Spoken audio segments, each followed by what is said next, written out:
గజం కేవలం 13,500 రూపాయలకి హైదరాబాద్ కి చేరువలో మీ సొంతింటి కలను నిజం చేసుకోండి శ్రీవాసవి ప్రాజెక్ట్స్ తో. వివరాలకు ఈ నెంబర్లకు కాల్ చేయండి.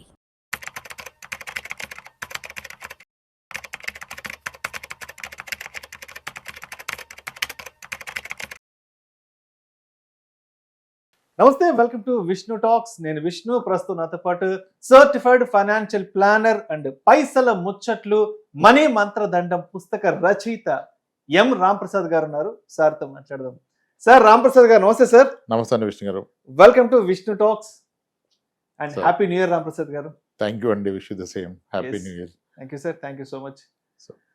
సో రాంప్రసాద్ గారు, లాస్ట్ ఇయర్ ఎగ్జాక్ట్గా న్యూ ఇయర్కి మీరు పైసల ముచ్చట్లు మనీ మంత్రదండం బుక్ని కూడా సుమన్ టీవీ వేదికగా రిలీజ్ చేశారు కదా. సుమన్ గారి చేతుల మీదుగా. మా చైర్మన్ ఎండి గారు సుమన్ గారి చేతుల మీదుగా రిలీజ్ చేసాం. ఎస్. సో మరి ఈ సంవత్సర కాలంలో ఆ బుక్ రాసిన తర్వాత మీరు కొత్తగా అనుభూతి చెందిన విషయాలు ఏమున్నాయి? చాలా మంది పబ్లిక్ తో ఇంటరాక్ట్ అయి ఉంటారు, బయటకు వెళ్ళినప్పుడు చాలా మందిని కలిసి ఉంటారు కదా. సో మరి ఆ పుస్తకానికి సంబంధించి ఈ సంవత్సర కాలంలో మరి మీరు దాచి ఉంచిన ఆ తీపి గుర్తులు ఏమున్నాయి? అట్లా ఏం లేదు సార్. మీరు బుక్ రిలీజ్ చేశారు, ప్రమోట్ చేశారు, sale we sold around 48,000 copies, 46,000-48,000 copies నాకు తెలిసి. నెక్స్ట్ ప్రింట్కి వెళ్తే 50,000 క్రాస్ చేస్తాం. అన్ని కాపీస్ అమ్మగలిగాం. అండ్ క్లయింట్స్ ఎక్కువ మంది అయ్యారు మనకి త్రూ, అంటే వీడియోస్ ద్వారా రీచ్ చేయం, బుక్ ద్వారా రీచ్ చేయం. కాబట్టి మీరు చేసిన వీటి వల్ల మీకు కూడా ఇంటర్వ్యూస్ ఇవ్వకుండా అయిపోయాం. అంటే మీరు బుక్ రాయడం వల్ల చివరికి నాకు కూడా దొరకకుండా పోయారు. So I enjoyed that journey. Yes, చాలా మంది మీ బుక్ చదివి నిర్ణయం తీసుకున్నాం. ఒక క్లయింట్ చేశారు, మన ఎగ్జిస్టింగ్ క్లయింటే, ఆయన బుక్ వాళ్ళ మదర్కి ఇచ్చారు. ఇచ్చాక సార్ మా మదర్ మీ బుక్ చదివారు, చాలా ఇంప్రెస్ అయ్యారు, ఒకసారి మాడదాం అన్నారు. నేను కాల్లో తీసుకుని అన్నారు. తీసుకోండి సార్ అన్న. తీసుకున్నారు. ఆవిడ చెప్పారు, బాబు నేను ఇది మా అబ్బాయి ఇన్నాళ్ళు చెప్తే వినలేదు, కానీ ఇప్పుడు ఇంకా నేను చిట్టి లేయటం ఆపేస్తున్నాను బాబు. మీ బుక్ చదివాక నాకు అర్థమైంది. ఇప్పుడు చెప్తున్నాను, మీరు అన్నట్టుగానే నాకు కూడా ఒక 8 లక్షలు లాస్ అయింది బాబు ఈ చిట్టీల్లో. ఇంకా తీర్చేస్తున్నాను, ఇంకా నేను అయ్యను. మావాడు అదే టెన్షన్ పడి వద్దంటే ఆగేదాన్ని కాదు. మీ బుక్ చదివాక నిర్ణయం తీసుకున్నాను బాబు, మీరు కరెక్ట్గా రాశారని చెప్పారు ఆవిడ. పెద్ద ఆవిడ, మన క్లయింట్ వాళ్ళ మదరు. ఆయన ఇలా చాలా అనుభూతులు ఉన్నాయి. చెప్పారు, ఇది మార్చుకున్నాం, మీ చదివాకే మారాం, మీ చదివాకే అని. సో అట్లా చాలా ఆనందాన్ని ఇచ్చింది book. So it's a very good experience. Last 1 year journey, 25 అంతా ఆ బుక్తో అలా నడిచిపోయింది. అండ్ చాలా మంది నన్ను కూడా అడుగుతుంటారు, నేను నెల్లూరు వెళ్ళినప్పుడు అడుగుతుంటారు, నేను కూడా ఏదైనా ట్రావెలింగ్లో ఉన్నప్పుడు, ఏదైనా షాపింగ్ వెళ్ళినప్పుడు, రెస్టారెంట్కి వెళ్ళినప్పుడు అడుగుతుంటారు, సార్ ఇలా రాంప్రసాద్ గారి బుక్ రాశారు కదా, మళ్ళా సెకండ్ వర్షన్ ఏదన్నా ఉంటుందని అడుగుతుంటారు కదా. సో మరి 2వ వర్షన్ 2.0 ఏమన్నా రెడీ చేసి ఆలోచనలో ఉన్నారా? అప్పుడప్పుడు అనిపిస్తుంది రాసేద్దామన్నా, రాయకూడదన్నా? రాయాలండి. రాయాలి. ఇంకొకటి, దాన్ని ఇంకా మళ్ళీ అప్పటిలాగానే స్టోరీ టెల్లింగ్ లాగానే రాయాలి. డిఫరెంట్ సినారియోస్, అంటే లాస్ట్ 1 year ఎక్స్పీరియన్సెస్. ఇప్పుడు ఐ టెల్ యూ ఎట్లా ఉంటాయంటే మన ఎక్స్పీరియన్స్లు. ఒక రిటైర్డ్ వ్యక్తి ఉన్నారు, అతని ఫ్రెండ్ కలీగ్ గవర్నమెంట్ సెక్టర్లో చేశారు. సో వీళ్ళిద్దరు బెస్ట్ ఫ్రెండ్స్. 64 ఏళ్ళు, ఒక అతని కన్నా ఒక ఆయన పెద్ద ఆయన. అయితే అతని కూతురు పెళ్ళికి ఇతను అన్నా, అరే నాది ఎఫ్డీ ఉంది కానీ బ్రేక్ చేస్తే పెనాల్టీ పడుతురా, పెళ్ళి ఉంది కదా ఒక 10 లక్షలు ఇస్తావారా, నీ దగ్గర ఉంది కదా ఫండ్స్, సర్దేసే నేను పెళ్ళడానికి ఇస్తుంది ఎఫ్డీ రాగానే అన్నాడు. ఈయన 10 లక్షలు ఆయనకి ఇచ్చాడు. ఇట్లా కొన్ని ఎక్స్పెన్సులు షేర్ చేస్తా, దానివల్ల మనకి ఈయన 25 lakhs ఇచ్చారు. ఆయన వాళ్ళ పాపకి పెళ్ళి అయిపోయింది, పాపం బ్యాడ్ లక్. ఆయన 45 daysకే డైవర్స్ స్టార్ట్ అయిపోయింది, చాలా ట్రబుల్స్, మళ్ళీ ఆమెకి హెల్త్ ప్రాబ్లమ్స్ వచ్చినాయి, బాగా మెంటల్గా డిస్టర్బ్ అయిపోయింది. దీంట్లో పడిపోయాడు. ఆ డబ్బులు ఇవ్వాల ఈయన కూడా ఆగాడు. తీరా ఆయన అడిగేశాడు, ఇంకేనకు అవసరం పడి, అరే నాకు అవసరం కదరా, మరి ఎప్పటికి కూడా వచ్చేసి ఉంటుంది, ఇప్పుడు ఇంకా నువ్వు ఇంకే ఇట్లేదు అని అడుగుతున్నా అంటే, నువ్వు ఏం మనసులో పెట్టుకుని ఇచ్చావో దానివల్లనే నా కూతురు పెళ్ళి కూడా నిలబడలేదురా, అయినా సరే నువ్వు ఇంత గట్టిగా కరాకండి అడుగుతున్నాను అన్నాడంట. ఈయన రిలేషన్ పోయింది. మంచిగా డబ్బు ఇస్తే ఆయన ఏ మెంటల్ స్టేటస్లో ఏ టెన్షన్ ఉండి మాట వదిలేడు. 40 ఏళ్ళ ఫ్రెండ్షిప్, 35-40 ఏళ్ళ ఫ్రెండ్షిప్ పోయింది. డబ్బు మేబీ వచ్చి ఉండొచ్చు, కానీ ఆయన చాలా బాధపడ్డారు. అంటే ఇక్కడ ఎక్కడ ఎవరి ఇంటెన్షన్ రాంగ్ లేదు ఎంటైర్ స్టోరీలో. ఈయన హెల్ప్ చేద్దాం అనుకున్నాడు, ఆయన అప్పుడున్న స్ట్రెస్కి స్ట్రెయిన్కి ఒక మాట వదిలేసాడు. ఒక 25 లక్షలకే ఏదైనా అడుగుతున్నాడు ఆయన ఎన్నాళ్ళ ఫ్రెండ్షిప్లో, ఇంత కష్టంలో ఉంటే ఆగలేడా, ఏం డబ్బు తక్కువ అని. సో ఇలా మన క్లయింట్ చెప్పిన దాంట్లో చాలా లెర్నింగ్స్ ఉంటాయి. ఇలా చాలా చాలా లెర్నింగ్స్. ఇప్పుడు ఇంకొక కేసు చెప్తాను. ఇవన్నీ రాద్దామని అంతే. బుక్ అంటే ఏం కొత్తగా ఏం మనం క్రియేట్ చేయడానికి ఏం లేదు. ఇప్పుడు అనదర్ థింగ్, ఒక ఎన్ఆర్ఐతో మాడుతున్నాను. నైట్ 11 o'clockకి ఫోన్ చేశారు. బాగా స్ట్రెస్లో ఉన్నాను సార్, మాట్లాడాలంటే చేయను. సార్ 2020లో ఒక విల్లా కొన్నాను సార్ నేను, అవుట్ రైడ్ పర్చేజ్, 1,25,00,000 పెట్టి కొన్నాను. 1,25,00,000 వన్ టైం. అప్పుడు నా ఆలోచన ఏముందంటే 4 కోట్లైంది విల్లా రావట్లేదు 200 గజాల్లో, ఇలా అన్న ఒకసారి పెడితే 1,25,00,000 3 ఏళ్ళకో 4 ఏళ్ళకో వెళ్ళి వస్తుంది కదా అనుకున్నాను. అయితే సేఫ్టీకి ఆయన ఏం చేశారంటే 200 గజాల విల్లాకి 400 గజాల స్థలం మాకు రిజిస్టర్ చేశారు. సేఫ్ కదా, 400 గజాల స్థలం ఉంది, కట్టినప్పుడు ఒక 200 గజాలు వెనక్కి రాయాలి అనుకున్నాము. ఇప్పుడు 5 ఏళ్ళు అవుతుంది, ఇంతవరకు మొదలెట్టలేదు. ఇప్పుడు తీరా మేము కొన్న వాళ్ళం అంతా ఒక గ్రూప్ కింద ఫామ్ అయితే మేము 60 మంది కలిసి కొన్నాం సార్. మేము అతనికి ఇచ్చింది ఇంచుమించుగా 90 కోట్లు. ఆయన మాకు రిజిస్టర్ చేసిన ల్యాండ్ ఏంటని ఈరోజు చూస్తే అది 3 ఎకరాల అగ్రికల్చర్ ల్యాండ్ని వీరందరికీ తలా 400 గజాలు రాశారంట ఆయన. 3 ఎకరాల అగ్రికల్చర్ ల్యాండ్ని ఈ రోజు కూడా అక్కడ ఎకరం 10 కోట్లే ఉంది. అంటే 3 ఎకరాలు కలిపి 30 కోట్లే. బట్ ఆయన కలెక్ట్ చేసింది 90 కోట్లు. 5 ఏళ్ళు అయిపోయింది. ఇప్పుడు ఏం టెన్షన్ పడిపోతున్నారు ఎలా అని. ఏం చేస్తారు వీళ్ళు? ఆయన అగ్రిమెంట్ క్లియర్గా ఉంది. 200 గజాలు 400 గజాలు ఇచ్చాను, నేను కన్స్ట్రక్ట్ చేసినప్పుడు 200 గజాలు వెనక్కి ఇవ్వమని. అంటే టెక్నికల్గా ఆన్ పేపర్ మీరు 400 గజాల స్థలం కొనుక్కున్నారు అగ్రికల్చర్ ల్యాండ్ని 1,25,00,000 పెట్టి. ఇప్పుడు అవలా ఇప్పుడు టెన్షన్ పడుతుంది అన్నాను. సార్ ఒక విషయం అర్థం చేసుకోండి, జరిగింది. ఆయన ఇంటెన్షన్ కూడా రైట్ కావచ్చు, రాంగ్ కావచ్చు, కానీ ఇప్పుడు అది పోయిందని మీరు బెంగపెట్టుకుంటే మీ హెల్త్ పోతుంది. మీ హెల్త్ కనుక పోతే తర్వాత మీరు కూడా పోవచ్చు. హెల్త్ పోతే రాదు. డబ్బు పోయినా సంపాదించుకోవచ్చు, డబ్బు వచ్చినా ఖర్చు పెట్టవచ్చు, ఖర్చు అయిపోయినా మళ్ళీ సంపాదించుకోవచ్చు. కానీ హెల్త్ పోతే మళ్ళీ వస్తుందా? ఏది పెట్టినా రాదు. సో కాబట్టి ఆరోగ్యం చెడగొట్టేది ఏది కూడా సరైనది కాదు. అది ఇన్వెస్ట్మెంట్ అయినా ఏదైనా రిలేషన్ అయినా. సో మీరు ఎందుకు దాని గురించి వరి అవుతారు సార్? దానివల్ల మళ్ళీ ఫ్రెష్గా ప్లాన్ చేద్దాం. వచ్చినప్పుడు వస్తుంది, ఎంత కొంత వస్తుంది, సగం ల్యాండ్ వస్తుంది, అడిగిపోద్ది ల్యాండే కదా అని చెప్పాను. ఇట్లా మల్టిపుల్ ఎక్స్పీరియన్స్లు ఉంటాయి. ఇప్పుడు ఇంకోటి కూడా చెప్పాను, అది కూడా మీకు చెప్తాను. అంటే ఇవే case studies. If I right a book, this what I going to right. ఒక అతను ఒక అపార్ట్మెంట్లో ఫ్లాట్ కొన్నాడు. ఇతను ఒక ఐటీ ఎంప్లాయ్, చాలా అగ్రెసివ్, వెల్ ప్లాన్డ్, ఫైనాన్షియల్గా చాలా నాలెడ్జబుల్ గా, అన్ని మంచి ప్రైస్లో ఇనిషియల్ డేస్లో మంచి బిల్డర్ దగ్గర ఫ్లాట్స్ కొంటాడు, తర్వాత ఇన్వెస్ట్మెంట్ కింద చేసి అమ్ముతాడు. That's how you make decent money. ఇప్పుడు అదే ఉద్దేశంలో ఇంకొక ఫ్లాట్ అండర్ కన్స్ట్రక్షన్ ఉండి అట్ టు బి ఫినిష్డ్, ఒక స్టేజ్లో ఉన్న కన్స్ట్రక్షన్ దగ్గర ఫ్లాట్ ఒక అతని దగ్గర కొన్నారు. ఆయన తక్కువ రేటుకి, మార్కెట్ రేట్ కానీ తక్కువగా ఉంటాడు. ఆయన ఇతను కొన్న వ్యక్తికి ఇతను 1,20,00,000 పే చేశారు, ఇంకొక 60 లక్షలు పే చేయాలి. అది చాలా హర్రీ డీల్ కాబట్టి ఇతనికి ఉన్న హోమ్ లోన్ మీద టాపప్ లోన్ తీసుకొని అన్ని ఫండ్స్ రైజ్ చేసి తీసుకున్నాడు. ఓకే, ఇప్పుడు 1,20,00,000 పే చేశాడు. రిజిస్ట్రేషన్ రోజు ఇంకొక 60 లక్షలు పే చేయాలి పెండింగ్. ఇతనికి ఎవరైతే అమ్మారో ఆ వ్యక్తి ఆన్ ద వే రిజిస్ట్రేషన్ ఆఫీస్కి వస్తూ ఉంటే మధ్యలో ఆయన పోలీసులు అరెస్ట్ చేశారు. ఆ వ్యక్తి గురించి న్యూస్లో కూడా వచ్చింది. అతను ఒక 800 కోట్లు స్కామ్ చేశాడు. మంత్లీ 6% రిటర్న్స్ ఇస్తాను, నా దగ్గర ఇన్వెస్ట్ చేస్తాను, సమ్ ఏవీ సొల్యూషన్స్. సో ఆ వ్యక్తికి బహుశా ఇతన్ని మోసం చేయాలని ఇంటెన్షన్ లేదు. అది అమ్ముకో డబ్బు అవసరం అమ్ముతున్నాడు. ఇంకా వచ్చి రిజిస్ట్రేషన్ సైన్ పెడితే ఇంకో 60 వస్తాను వస్తున్నాడు. ఆయన మధ్యలో పోలీసు తీసుకెళ్ళి ఆయన వాళ్ళు ఏం ఆగిపోయింది ట్రాన్సాక్షన్. ఇప్పుడు కట్టిన 1,20,00,000 వస్తా, 1,20,00,000 రాదు కదా, పోయింది కదా, అది నువ్వు అప్పు చేసి కట్టావు. ఈయన పోలీస్ స్టేషన్కి వెళ్ళాడు. వెళ్తే ఏం చెప్పారంటే ఆ ప్రాపర్టీ కూడా అటాచ్ అయిపోయింది సార్ ఆ కేసులో అని చెప్పారు. అంటే ఇవన్నీ అంటే దానికి రెమెడీ ఏంటి అంటే, నువ్వు ఒక ప్రాపర్టీ ఒకరి దగ్గర కొంటే డబ్బు ఇచ్చే ముందు వాళ్ళ బిజినెస్ ఏంటి, వాళ్ళ లీగల్ ట్రాక్ రికార్డ్ ఏంటి, ఏమన్నా కేసులు ఉన్నాయో కూడా చెక్ చేసుకున్న పరిస్థితి ఏర్పడింది ఈరోజు. ఒక్కొక్కటి ఒక్కొక్క ఎక్స్పీరియన్స్ కదా. నేను బుక్ అంటూ రాస్తే ఇవే రాస్తాను. ఇటువంటి ఒక 50 కేసు 75 ఎన్నో లాస్ట్ టైం రాసినట్టుగా ఒక కేసు, అదే బుక్. అదే అందరి రియల్ టైమ్ సినారియోస్ మనం నేర్చుకున్నాయి సార్, కొన్ని మర్చిపోతాం ఎవరి వీక్. ఈ వీక్ వీడియో కనుక నేను చేస్తే లాస్ట్ వీక్ ఎక్స్పీరియన్స్ చెప్తాను, అంతే కదా. అలా ఒక బుక్ రాసే ప్రయత్నం అయితే చేస్తాను టైం దొరికినప్పుడు. మేబీ ఈ ఇయర్లో not a commitment, but I see ఒక బుక్ రాసే ప్రయత్నం చేస్తాను సార్.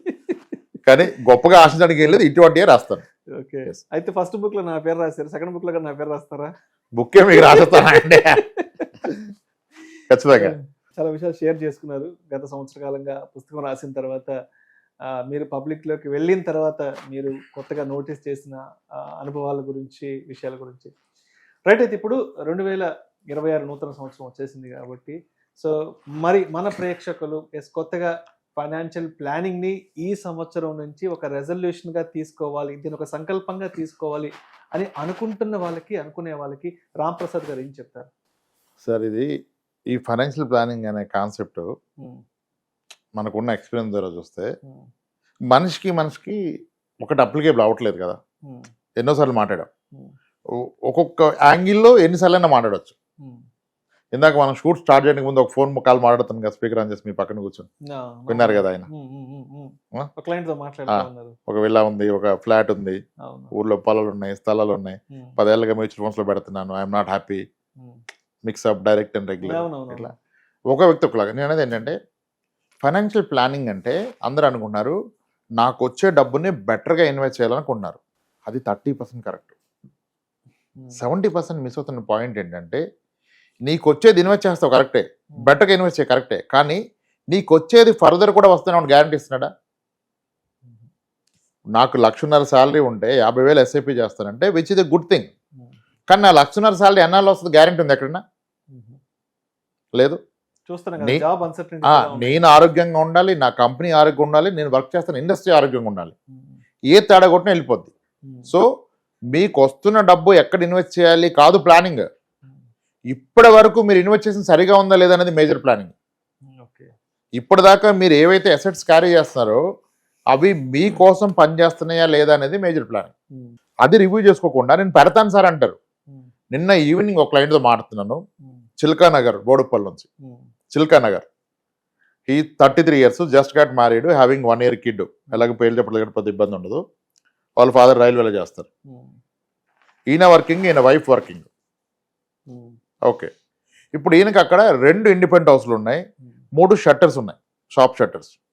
ఆ షట్టర్స్ ఒక 70 లక్షలు చేస్తా అంటాడు. రెంట్కి ఎవరు ఉండట్లేదు సార్, 10,000 కూడా రాదు, ఖాళీగా ఉన్నాయి అన్నాడు. వీళ్ళ నాన్నగారు 2011లో కొన్నారు ఒక ఇండిపెండెంట్ హౌస్. అది ఇప్పుడు 1 కోటి రూపాయలు చేస్తుంది. ఆ రోజు 30 లక్షలు కొన్నాడు ఆయన. ఈయన లాస్ట్ ఇయర్ ఒక ఇండిపెండెంట్ హౌస్ 1 కోటి, లాస్ట్ ఇయర్ అంటే 2 years బ్యాక్ 1,30,00,000 అట్లా కొన్నాడు, 1,20,00,000 చేస్తుంది. ఓకే. ఇప్పుడు ఆయన ఏమంటాడు, ఆయన నా జీతం నాది 2 లక్షలు ఉంది, మా వైఫ్ 80 ఉంది, ఎలా అయినా నేను అది పక్కన పెట్టు, అసలు నీకేం అవసరం నేను చెప్పాను. ఇవి చెప్పాడు. నేను అన్నాను, సార్ ఇప్పుడు 1,60,00,000 ఇండిపెండెంట్ హౌస్ ఉంది కదా, రెంట్ వస్తుంది, రెంట్ ఎంత వస్తుంది? 20,000 వస్తుంది సార్ అన్నాడు. 20,000 వస్తుంది. దానికి ఈఎంఐ కడుతున్నాడు అతను. 80 లక్షలు ఉంది, 75,000 అంతా ఈఎంఐ కడుతున్నాడు. నీ డబ్బు ఇన్వెస్ట్ చేసి నువ్వు 75,000 ఈఎంఐ కడుతూ 20,000 వస్తే నువ్వు 50,000 కడుతున్నావు. అంటే నువ్వు నీ ఆస్తి కోసం పనిచేస్తున్నావా, నీ ఆస్తి నీ కోసం పనిచేస్తుందా? ఆస్తి కోసం వర్కౌట్ అవుతుంది ఇక్కడ. నువ్వే ఆస్తి కోసం పనిచేస్తున్నావు, నీ ఆస్తి నీ కోసం పనిచేయట్లా. అంటే ఆస్తి పెరుగుతుంది కదా సార్ అన్నాడు. ఎంత పెరుగుతుంది? అది కదా క్వశ్చన్. ఇప్పుడు ఎంత పెరుగుద్ది అనేది ప్రశ్న. ఇప్పుడు మీ నాన్నగారు ఆల్రెడీ కొన్నది ఎంత పెరిగింది, ఇది కూడా అదే పెరుగుతుంది ప్రొఫెషనల్గా. ఇదే డబ్బు అంటే నువ్వు కొన్న కమర్షియల్ షట్టర్స్ కూడా రాంగ్ లొకేషనే, నువ్వు ఉన్న దగ్గర కొన్నావు, బయటకు రాలే. అదే ఇన్వెస్ట్మెంట్ వేరే ప్రాపర్ కమర్షియల్ స్పేస్లో పెడితే రెంట్లు ఎక్కువ వచ్చేది. అసలు ఇదే నువ్వు ఇండిపెండెంట్ హౌస్ పెడితే అక్కడే చిల్కా నగర్లో ఒక గేటెడ్ కమ్యూనిటీ ఫ్లాట్ కొంటే రెంట్ ఎంత వస్తుంది అన్న? 1,20,00,000కి 45-50 వస్తుంది సార్ అన్నాడు. మరి నువ్వు ఎందుకు 20 తీసుకుంటావు? నువ్వు ఎప్పటికీ ఉండవు దాంట్లో. ఎవరో ఉండటానికి నువ్వు కొన్నది నీ కొరకు ఎలా పనిచేస్తుందని కదా నువ్వు చూడాల్సింది. ప్లానింగ్ అంటే ఆస్తుల్ని ఆప్టిమం యూటిలైజ్ చేసుకోవటం, మన డబ్బుని పనిలో పెట్టడం, మన ఆస్తుల్ని పనిలో పెట్టడం. ఎప్పుడైతే మన డబ్బు మన కోసం పనిచేస్తుంది, మన ఆస్తి మన కోసం డబ్బు క్రియేట్ చేస్తుందో, మీరు పని చేయాలా వద్దా అనేది మీ చాయిస్ అయిపోద్ది. అది కదా గొప్ప లైఫ్. నీ 2 లక్షల శాలరీ గొప్పది కాదు, నీ ఆస్తి నీకు ఒక 60,000 ఇస్తే గొప్పది. ఆ 60,000 గ్యారంటీ. అప్పుడు నువ్వు ఓన్లీ కమర్షియల్ యాంగిల్లో చూడాలి. ఒక ఆస్తిని, ఒక పెట్టుబడిని నువ్వు ఎమోషనల్గా చూడకూడదు, కమర్షియల్గా చూడాలి. మనుషుల్ని ఎమోషనల్గా చూడాలి. నీ భార్య పిల్లల్ని ఎమోషనల్గా చూడు. నేను ఏం చేస్తే హ్యాపీగా ఉంటుంది నా కూతురు, నా వైఫ్ హ్యాపీగా, అది. కానీ నేను ఈ ప్రాపర్టీ ఉంటే హ్యాపీగా ఉంటారు, మెయిన్ రోడ్డుకు ఉంది, హైవేకి ఉంది, ఇక్కడ ఉంది, నాకు ఇవన్నీ అంతా ఉంటే నీకేమిస్తుంది? రేపు నువ్వు పోతే నీ తర్వాత ఎవడు మేనేజ్ చేయగలడు? అలా అవుతుందంటే మరి నువ్వెందుకు కొన్నావు? అసలు నీ వల్ల అవుతుందా? ఏ అసెట్ అయినా, it's not just real estate. మీ ప్రతి ఆస్తి, మీ ప్రతి పెట్టుబడి మీ గురించి పనిచేసి మీకు ధైర్యాన్ని, భరోసాని ఇవ్వాలి. భవిష్యత్తు మీద బెంగ తీసేయాలి. మీరు పెట్టిన పెట్టుబడి ఉంది సార్, పెరుగుద్ది సార్, పెరుగుతుంది సార్, పెరిగితే ఎవడు వాడతాడు, ఎలా వాడతావు? దానికి సమాధానం ఉండదు. పెరిగేదాకా మనం ఉండాలి కదా. ఉన్నా నువ్వు మేనేజ్ చేయలో. ఏ అసెట్ అమ్మితే వైట్ ఎంత, బ్లాక్ ఎంత, పెద్ద హెడేక్స్ కదా. ప్రతి ఆస్తికి పర్పస్ ఉండాలి సార్. ఇఫ్ యూ సే నాకు ఇది ఉంది అంటే నేను అడిగే క్వశ్చన్ ఒకటే, దీని అంతం ఏంటి? What is the end for it? దీన్ని నీ భవిష్యత్తులో ఎలా వాడతావు? అలా ఏం లేదు సార్, అది ఉంటుంది, పెరుగుద్ది. అరే పెరిగితే దేనికోదానికి వాడాలి కదా మీరు. ఇప్పుడు మీ స్టోర్ రూమ్లో ఒక ఎక్విప్మెంట్ ఉంది, దేని కొడితే తెలవదు సార్, దేనికంటే ఎందుకు ఉంచుతున్నావు, తీసి బయటపడే. Same is the case with assets. నీకు రేపు ఇబ్బంది వస్తే నేను ఆదుకుంటుందా? నీకు సన్నగా జాబ్ పోతే ఆదుకుంటుందా? నీ కిడ్నీ ఫెయిల్ అయితే ఆదుకుంటుందా? అంతే కదా. అది కదా ఆస్తి. అప్పుడు ఆ భరోసా ఉంటే నువ్వు హ్యాపీగా బ్రతుకుతావు, నీకు జబ్బులు రావు. ఈ పనికిరాని ఆస్తులు కొనే జబ్బులు తెచ్చుకున్నారు. జబ్బులు రావడం లైఫ్ టైం తగ్గిపోద్ది. నువ్వు కొంటుంది ఆస్తి కాదు, నీ చావు. దాన్ని ప్రీఫోన్ చేస్తున్నావు నువ్వు చావుని. 70 ఏళ్ళు బ్రతకాల్సిన వాడి బాధ్యతలు పెంచుకొని, హెడ్ఏక్స్ పెంచుకొని, లీగల్ ఇష్యూస్ పెట్టుకొని దాన్ని తగ్గిస్తున్నావు 10 years. ఏదైనా ఈవెన్ రాంగ్ ఇన్వెస్ట్మెంట్ నీకు కూడా అయినా సేమ్. నువ్వు టైం స్పెండ్ చేస్తే నీ ఫ్యామిలీకి, నువ్వు స్పెండ్ చేస్తున్నావు రీసెర్చ్ రివ్యూల మీద, నువ్వు స్పెండ్ చేస్తావు టెనెంట్ బాత్రూమ్ క్లీన్ చేయించడానికి. టెనెంట్ వెకేట్ చేస్తే బాత్రూంలో శానిటరీ ప్యాడ్స్ ఉన్నాయి సార్, పైప్స్లో తీపిచ్చామని చెప్పిన వాళ్ళు నా దగ్గర ఒక 10 మంది ఉన్నారు క్లయింట్స్. ఎంత పెయిన్ఫుల్ ఉంటుంది ఒక ప్రాపర్టీ ఓనర్కి. టెనెంట్ ఎంత దరిద్రంగా వాడాడు నా ప్రాపర్టీ అంటే. అసలు నీ ఇన్వెస్ట్మెంట్ అంతా, నీకు వచ్చే రెంటల్ ఇల్లు ఎంత? ఒక అసెట్ని నెంబర్లో మెజర్ చేయండి ఎంత పర్సంటేజ్ అని. అది వదిలేసి బాగానే పెరుగుద్ది, బాగుంటుంది, ఫ్యూచర్లో డెవలప్మెంట్ వస్తుంది ఏంది అని ఎందుకు ఇది మాట్లాడతానంటే, మీ లైఫ్ టైం ఎర్నింగ్స్ అన్ని అక్కడ పెట్టారు మీరు. ఉన్న పలంగా నీకున్న ఆస్తి ఎంత మొత్తం ఊడిస్తే అంటే ఇంత అంటే అది ఎక్కడుంది? రేపు నీ కొడుకు చదువుకి, నీ బిడ్డ చదువుకి, పెళ్లికి ఉపయోగపడుతుందా? పట్టుమని అమ్ముడు పోదు కానీ అది వాళ్ళకి ఇచ్చేస్తా అంటే నువ్వు అమ్మలాగా అంటగడుతున్నావు. మరి వాడేవాడికి అంటగడతాడు. ఆయన మేనేజ్ చేస్తారా? ఆయన ఉంటారా? ఇది. సో ప్రతి అసెట్ని మీకోసం పనిచేయాలి, దాని గురించి పూర్తి అవగాహన ఉండాలి, మీ భవిష్యత్ అవసరాలకు అది ఉపయోగపడాలి ఆన్ డాట్. లేకపోతే అది మీ ఆస్తి కాదు, అది మీ luggage. Are you building assets or luggages? ఆ లగేజ్ బిల్డ్ చేసి మీరు క్యారీ చేయడం కష్టమైనప్పుడు మీ పిల్లలకి అంటగడుతున్నారు. అది చూసుకోవాలి. వీటన్నిటికంటే ముందు బేసిక్ ప్రొటెక్షన్, ఇన్సూరెన్స్ పార్ట్. అది అసలు ఎప్పుడు ఇగ్నోర్ చేయకూడదు. Adequate health insurance, term insurance. మీకు ఆస్తులు ఏవిగా ఉంటే టర్మ్ వద్దు, బట్ హెల్త్ మాత్రం ప్రతి ఒక్కరికి కావాలి. అది తీసుకున్నప్పుడు మళ్ళీ 5, 10 బేస్ టాప్అప్ ఇవన్నీ వద్దు. సొల్లు స్ట్రైట్ అవే మినిమం 1 crore. ఇక ఏమాత్రం ఎఫర్డబుల్ లేకపోతే మనం చెప్పలేం. బట్ నీకు అవకాశం ఉంటే నువ్వు ₹1 హెల్త్ ఇన్సూరెన్స్ పెట్టుకోవాల్సిందే. అది లేకుండా ఏది పెట్టినా సేఫ్ కాదు కదా. ఇది సింపుల్ ఫైనాన్షియల్ ప్లానింగ్ సార్. దీన్ని ఇంక ఇన్ డెప్త్ అప్పుడు వెళ్ళినప్పుడు మీరు మళ్ళీ అన్ని నోట్ చేసుకొని, ఎడ్యుకేషన్కి ఏంటి, మ్యారేజ్కి ఏంటి, హౌస్ అప్గ్రేడ్ ఎప్పుడు చేస్తాము, దానికి డౌన్ పేమెంట్ ఏంటి, ఇంటీరియర్కి ఎంత, రిజిస్ట్రేషన్కి ఎంత, నేను ఎప్పుడు కొనగలను, కొనే టైంకి దీని ప్రైస్ ఎంత ఉంటుంది, ఇప్పుడున్నది ఇదే ప్రైస్లో ఉండదు కదా. These are case to case sir. కానీ అట్ ద బాటమ్ లైన్ ఏంటంటే డబ్బు మీకోసం పనిచేయాలి, మీరు డబ్బు కోసం పనిచేయాలి. మీకు ఆస్తుందంటే అవసరానికి అది అందుబాటులో ఉండాలి. ఇప్పుడు నేను కష్టంలో ఉన్నానని ఫోన్ చేస్తే నా ఫ్రెండ్, అరే ఎక్కడరా వస్తాను అనాలి. ఓ అలానారా, నేను చూస్తారా, కాస్త బిజీ ఉన్నా మళ్ళీ ఫోన్ చేస్తాంటే నా ఫ్రెండా? నీకు కష్టం ఉంటే వచ్చి నీ పక్కన నిలబడాలి నీ ఫ్రెండ్ అన్నాడు. నేను ఒక 10 days ఆగి ఫ్రీ అవుతారా మాడదామంటే వాడు నీ ఫ్రెండా? ఇంకెందుకు ఫ్రెండ్ అంటే వాడు కట్ చేసి పడేవాడిని. Same is the case with your asset కదా.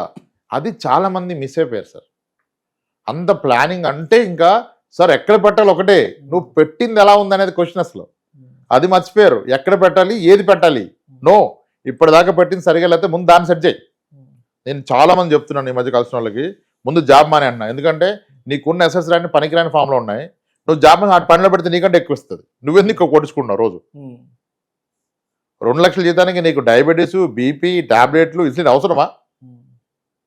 నీకున్న దాన్ని సరిగా వెళ్ళి దాన్ని పని చేసి ముందు తీసుకో, స్టేట్ బ్యాంకులో అప్లై చేసుకో, నీకు నెలకు 3 లక్షలు వస్తుంది. ఇంకా టెన్షన్ ఎక్కడ లైఫ్లో?